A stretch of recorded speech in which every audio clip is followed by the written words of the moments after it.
Hello, I'm Taylor, and I'm the President and Chief Executive Officer of Generation Connection. Today I'm filming this video from the Jesuit Volunteer House in Scranton, Pennsylvania. I'll be talking about a historical topic that is particularly relevant to generational discussions, the history of grandparenthood in the United States. Further, all of my information for this video was gathered from the Encyclopedia of Children and Childhood in History and Society, specifically the section on grandparents. I love my own grandparents very dearly, and this last generation connection video will serve as a tribute to them and to their love. Now let's dive right in. The historical experience of grandparenthood reflects the influence of a wide range of social and cultural factors. Grandparent-grandchild relationships develop within multiple intersecting contexts. These include demographic variables, social structures and norms, cultural images of the family, gender, class, race, ethnicity, and location. Prior to the middle of the 20th century, social scientists and historians rarely focused on grandparenthood as a distinct topic.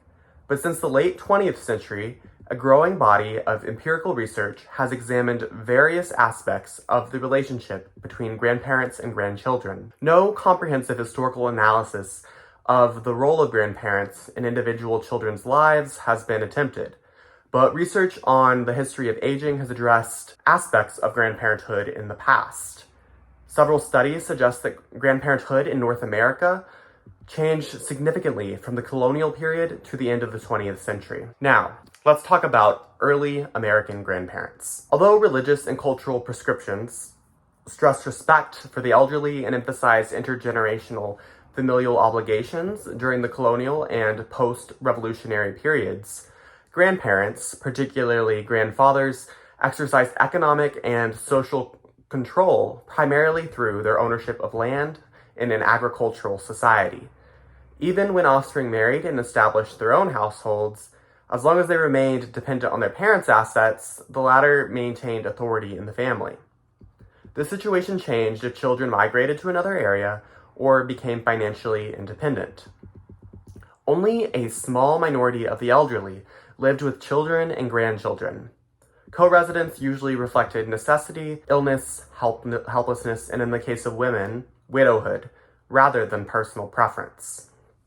The characteristic Western demographic pattern of high mortality, high fertility, and late age of marriage determined that, unlike their 20th century counterparts, few adults in earlier American society experienced grandparenthood as a stage of life separate from active parenthood. Short life expectancies meant that grandparenthood was a rare experience altogether in 17th century Chesapeake society. Although grandparents played an increasingly important role in the 18th century Southern families. In contrast, in early New England settlers survived to old age in larger numbers than anywhere else in the colonies. Longer life expectancies and the tendency for women to marry at a younger age than men meant that few survived to experience the maturity and marriage of all their offspring, and it was not unusual for the birth of late children and early grandchildren to occur simultaneously. Demographic records from New England indicate that first or second-born children were likely to know all of their grandparents in early childhood and perhaps to have 2 or 3 surviving grandparents in adolescence, while their younger siblings experienced fewer opportunities to interact with grandparents. Evidence from wills, probate court records, and other contemporary documents suggests that despite the high mortality and fertility rates of the period, frequent contact and affectionate ties between grandparents and grandchildren in early American families were not unusual. Grandparents regularly left property and money to their grandchildren and often cared for them in childhood. In turn, older grandchildren provided care and assistance to frail grandmothers and grandfathers. Now, let's talk about grandparents in the United States from 1830 to 1920. As a larger proportion of people lived into old age and people married younger and bore children earlier, the possibility that 3 generations of family members would be alive simultaneously increased, and co-residence became progressively more likely. Thus, by 1900, the percentage of tri-generational households had reached its peak in American history. Aging widows comprised the majority of those who resided with children and grandchildren. Nevertheless, emerging images of the elderly as non-productive and superfluous in an increasingly industrially and technically sophisticated society, along with medical interpretations of aging as a disease, very sadly fostered the perception of aging parents and grandparents as a burden to society and to the family. Despite the proliferation of negative cultural representations of aging individuals during this period, 19th century letters, diaries, and autobiographic recollections document frequent contacts and close affectionate relationships between grandparents and grandchildren, often, but not exclusively, defined by gender. For example, grandmothers frequently cared for young children in times of stress or illness, and in turn, adult granddaughters provided companionship and help for frail grandmothers. Many 19th century women who recorded their life histories stressed the influence of grandmothers as models. Grandparents of both genders expressed joy at the birth of grandchildren and followed their progress eagerly. Grandfathers as well as grandmothers corresponded frequently with grandchildren of all ages. Letters from young women expressed love and concern for grandparents, but letters from young men, for example during the Civil War, illustrate closeness between young men and their grandparents as well. As in earlier America, 19th century references to indulgent grandparents are not unusual. Artistic representations of grandmothers, emphasizing their benign qualities, suggest more positive public images as well. Now we're on to the final section of post-1920 grandparents. The decline of co-residence represents a major development in the decades after 1920. By the middle of the century, Social Security benefits, private pensions, and growing prosperity among older people made it possible for most grandparents to live independently, a major change in the structure of many households that met, for the most part, widespread implicit approval. This trend was reflected in revised cultural images.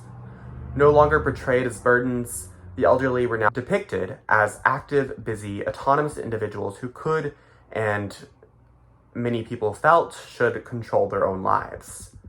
Prescriptive literature addressed to grandparents explicitly defined their roles as providers of love and companionship.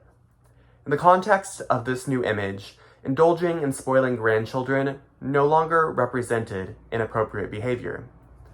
A range of evidence reflects congruence between the revised image of grandparenthood and grandparent-grandchild interactions in the second half of the 20th century. Empirical studies, as well as correspondence by and about grandmothers, grandfathers, and grandchildren, illustrate strong intergenerational bonds. Grandparents reported that a sense of emotional distance had characterized their relationship with their own grandparents, while they enjoyed warm bonds, shared interests, and a sense of relative equality with their grandchildren. They sent loving letters and whimsical drawings to younger children and generous gifts to adolescents and young adults, and they expressed their pleasure in grandparenthood to friends and relatives. Grandchildren wrote thank you notes, worried about grandparental health, described their own activities, and sometimes testified explicitly to the importance of grandmothers and grandfathers in their lives.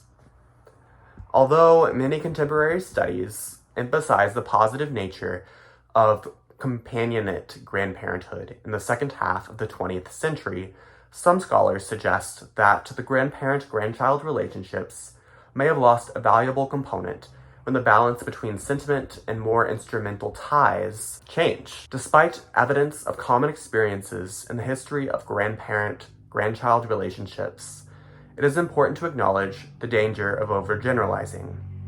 Diversity and heterogeneity have characterized grandparenthood in all historical periods. So, to conclude, the links between changes in the social and cultural context of grandparenthood and in the actual experience of intergenerational relationships within families are incredibly complex.